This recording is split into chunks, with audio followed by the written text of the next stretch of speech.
good to be here. I have a feeling that every year is the same, but I actually like it, so it doesn't, affect me. I'm going to talk today about an interesting thing. As you may know, sorry guys.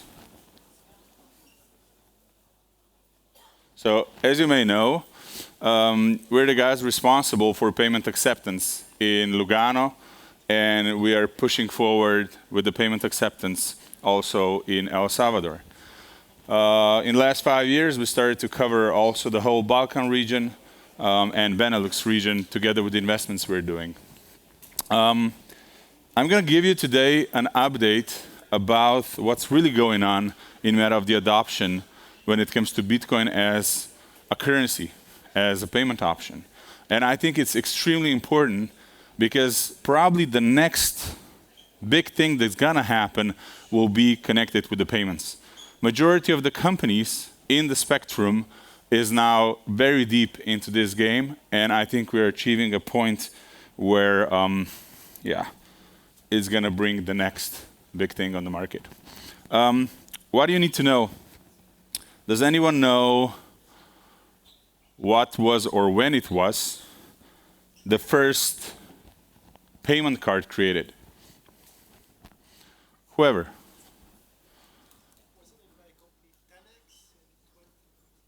When? No, in general, a card, a payment card. Diners, very good. It was a Diners Club card in 1950s. 1950s. So in 1960s, Bank of America issued the Visa and MasterCard first card for payments. Do you know how many years they needed to bring it to the mainstream? 35 years. So Bitcoin was launched on 3rd of January 2009, right? The network. So it's 15 years now from the point when we launched this extraordinary technology. But on the other case, let me ask you another question. When was the first central bank created? Can anyone tell me that? I can tell you it was 400 years ago, right? It was I think the Bank of Amsterdam was one of the first central banks. But the bank is literally with us already for thousands of years. And still, you come to El Salvador, and only 36% of the people have a bank account. What's the problem not having a bank account? It's an opportunity to have a Bitcoin wallet, right? No. But the problem is, if you don't get a salary to your bank account, you cannot get a credit score. If you don't have a credit score, you cannot get a loan. And all our world now relies on debt, right? So if you don't get a loan, you cannot buy a car. If you don't buy a car, you cannot have an apartment, blah, blah, blah, right? And if you don't have a bank account, what everybody forgets about it is you cannot get your paychecks to your bank account, and because of that, you don't have a pension. And if you don't have a pension, the system is made in that way that simply your kids needs to take care of you. The problem with the unbanked population, let's say in El Salvador, is that San Salvador, as the capital, it's pretty developed. But everything around it, it's an open field. You can do basically whatever you want. And these people are really eager to get a bank account. Let's say on the other side, we have Switzerland. 99% of the people are banked. Is Bitcoin really meant to solve a problem in Switzerland? Who thinks yes? All right. Who thinks the Bitcoin can solve a problem in El Salvador? Very good. Let's see if this is true. So in El Salvador, only 15% of the people own a payment card. It can be debit, credit. There is no American Express. So it's only like Visa and MasterCard. Why is this so? Nobody really knows. Once we got an explanation, it's because they don't have money. All right. In Switzerland, 94% of the people have a card, a payment card. How many of you have 2 or more cards? How many of you have 3 or more cards? That's sick. 5 or more? Oh my God, guys. All right. And we see a problem over here. If you already have so many accounts and so many cards and so many bank accounts, what can I actually solve for you? Because obviously you really trust your banks and your custodials. And then we come to this point where we actually see that the rise of Bitcoin wallets in El Salvador is continuously growing, where in Switzerland, where we push the payment acceptance, the growth, it's almost nothing. Well, I will explain you why is this happening. You have 2 different clients. One sees a Bitcoin or a stable coin. Even a stable coin is for them a big solution. And they see it as a painkiller. And that's El Salvador. And then you have, on the other side, another user who has accessibility to all the financial instruments in this world. He lives in Switzerland. And Bitcoin for him is a vitamin. I think that will change in the upcoming years. I'm almost 100%. And I will explain you why. Even this guy from Switzerland, I'm sorry, it seems like I would hate this guy. Of course not. But the case is, he lives in a bubble. The thing is, he uses Bitcoin for the investment. But for him, the next big step is coming in the upcoming 3 years. All the not liquid assets he has, so everything that you possess in gold, stocks, bonds, whatever, crypto, he will want to make them liquid. Not in a way that he needs to go to an exchange or to sell the gold physically and get the cash and use the cash. No, he will want to have a financial mechanism that allows him to move unliquid assets into liquid in 1 second with a simple card or a wallet.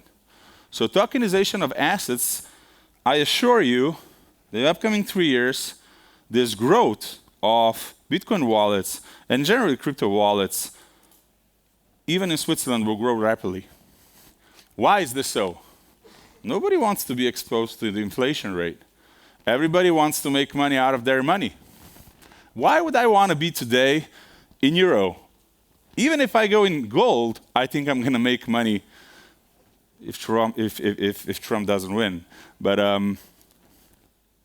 if Trump loses, for example, that's my... I think I would rather be in gold, not even in stocks. All right. And on the other side, you have El Salvador. Which currency do they use in El Salvador? Sorry? Dollar? Did anyone mention Bitcoin? Did? Okay. Bitcoin is legal tender over there. How many of you visited El Salvador? Come on, guys. Such a cheap fucks. I'm sorry. But the case is, I understand, when you're going to go over there, you're going to actually like it. The adoption rate, it's still pretty low, so because of the complexity and whatever, but people understand or they heard about the word Bitcoin. They actually start to understand how these things is working, and they're slowly but surely adopting it to everyday life. But for them, they use it for their remittances. Why is USDT so strong in El Salvador? Well, because they exchange dollars into digital dollars and they send them to friends and families abroad, or they receive money from the US, that it's even more sexier. But maybe this case of the USDT, for example, it's much more beneficial for high inflation market, like Argentina. They use it for remittances, they use it for avoiding inflation, and of course to covering the unbanked population. These 2 users basically represent the 90% of our market cap in the Bitcoin.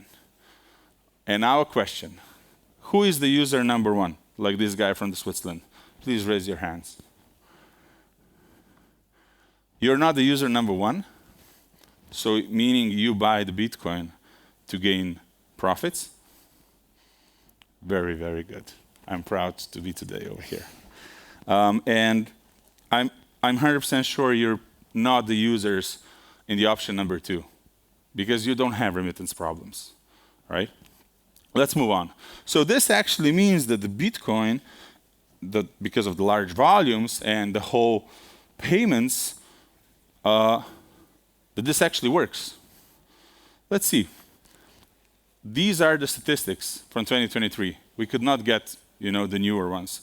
But the case is like this. In Switzerland, which currency is still the king? Cash is king. They still spend 35% on the payments with cash. That's way below the average in Europe. They use 63% for the payments when it comes to the card payments, and only 1% of the people pay with Bitcoin or cryptocurrencies. In El Salvador, because of the unbanked market and because of the problems that they have by getting the cards, only 23% of the people or the volume is going through the cards, mainly in San Salvador. And everything else is in cash.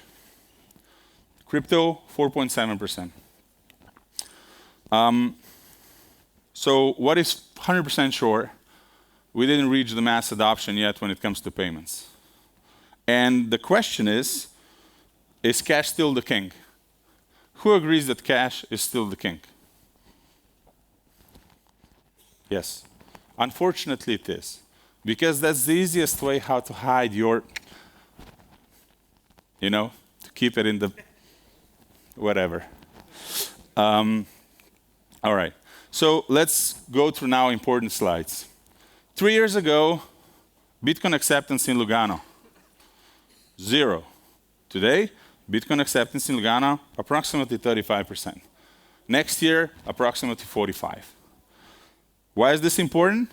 If we showcase it over here, and we try so many things, how to encourage people to pay with Bitcoin, and because of this, finding the mechanism, what to give them. Is it a cashback? Is it loyalty? Is it simplicity? What it is? Then we copy this to El Salvador. Then we copy this to Argentina. Then we copy this to all the markets that actually need. But we need to have an infrastructure, and it's very difficult to build an infrastructure. The Bitcoin acceptance in San Salvador, so in the capital of El Salvador, it's extremely growing. Because Bukele said so. Everybody needs to accept Bitcoin. And that's why all the businesses are starting to accept Bitcoin. When you come to San Salvador and you want to buy a coffee in Starbucks, the process is very simple. First, they need to find the POS. Or the phone, And then the second thing is, they need to find the charger. And then we wait to come to the 2%. And then they turn it on. And then username. And the password. And then, how is this working? Then the QR code. Then we scan it, and the node is down. But look, guys, let's be serious. It's nothing wrong with that. That's simply the process of how the new technology is meeting the mainstream. And these things will be fixed. We are fixing it every day. But we cannot fix it in a way to go to the Starbucks and continuously educate their new staff that it's coming, that is changing every week, how it's being used. We just need to make it a bit different. So why are we not still there yet? Like, why is Bitcoin and crypto still not in the mainstream when it comes to payments? Well, this is the main problem. Now, let's be honest, you don't have to raise your hands. How many of you knows how to bridge currency from one to another? Cryptocurrencies. No, you don't have to raise your hand. Show offs. Or how many of you can really create a wallet and understand how it works? Very good, very good. How many of you knows how the internet works? Raise your hands, please. How many of you knows how the electricity works? All right. How many of you knows how the mobile phones work? The voice movement from point A to point B. Exactly. You don't know. I don't know either. But the user experience is so simple that it doesn't matter. We just need to trust it. Is that clear? All right. If that's clear, so the question is, should we just educate the users and the merchant continuously? No, of course not. The technology needs to be as simple as possible. Nobody should even know that you just pay with crypto. Who cares? Nobody should understand what blockchain is. It's the boring thing. Only geeks knows it. I'm a geek as well, but But the problem is it's also extremely costly, and it takes way too long to educate everybody on how to use simple things.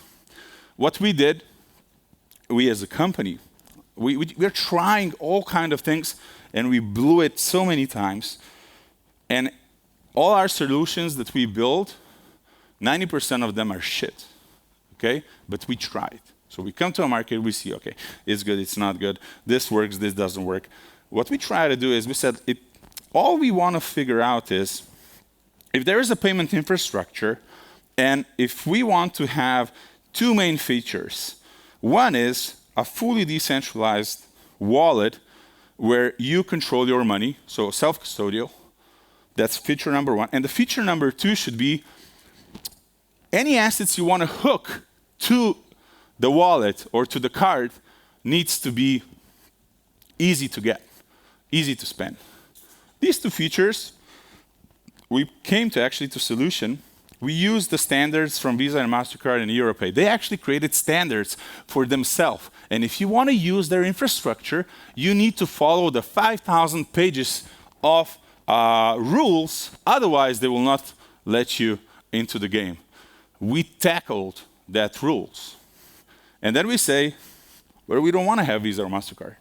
We want our own scheme where users can take the card and hook it to their wallet that they trust.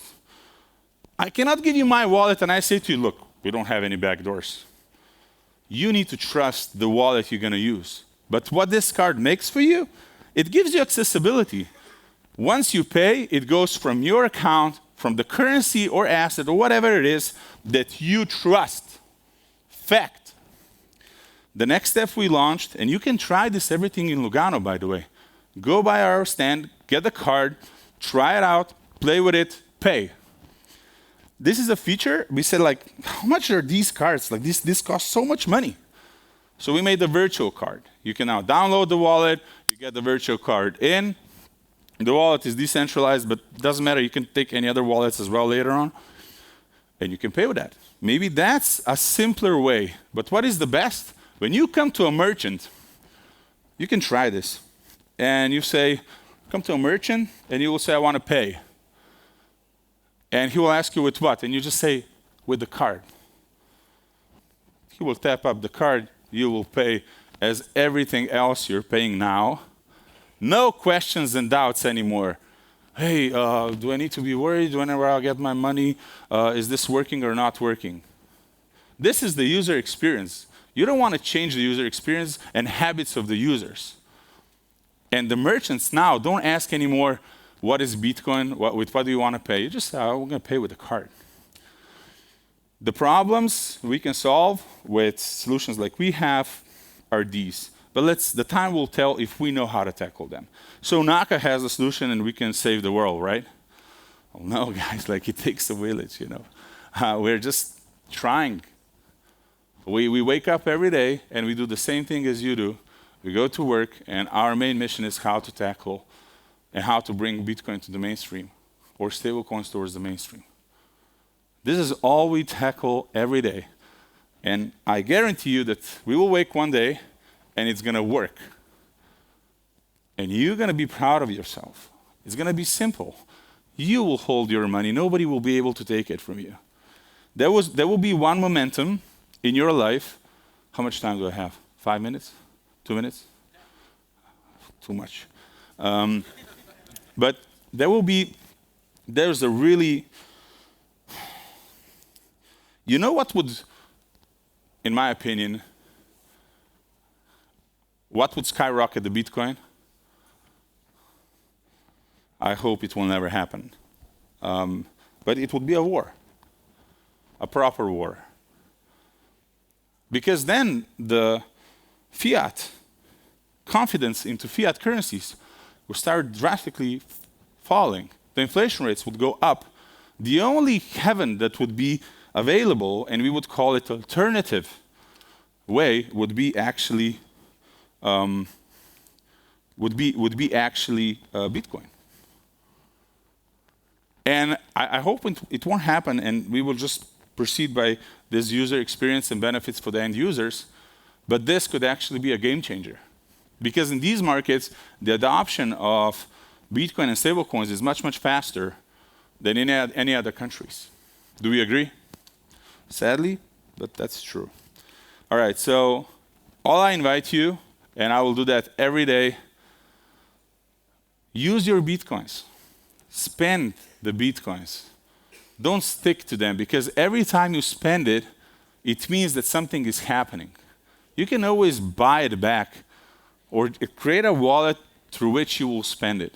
This is the way how we will bring it to the mainstream. If you just sit on the X, you know. So hey, I really appreciate your time, and thank you everybody for being with me.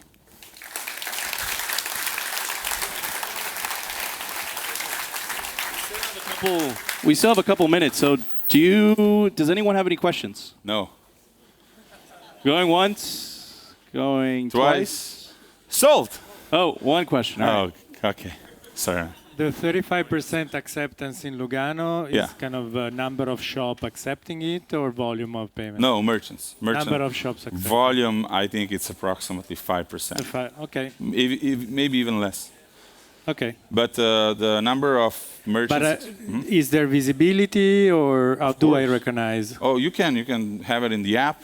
They have stickers like Bitcoin accepted here, accepted here. They're part of the Plan B. But still, on the it works as a card. Oh no, you can pay with your QR code with Bitcoin and Lightning. And the thing you mentioned about the card. And you can get a card on our stand, and you can then pay also with a card. And that goes on every card reader. No, basically now the test is over here and in El Salvador, and then we will slowly start opening the countries. Okay. It's a process. I know. But yeah. Any other questions? Thank you very much. Everyone, another round of applause for Dan. Thanks guys, thanks.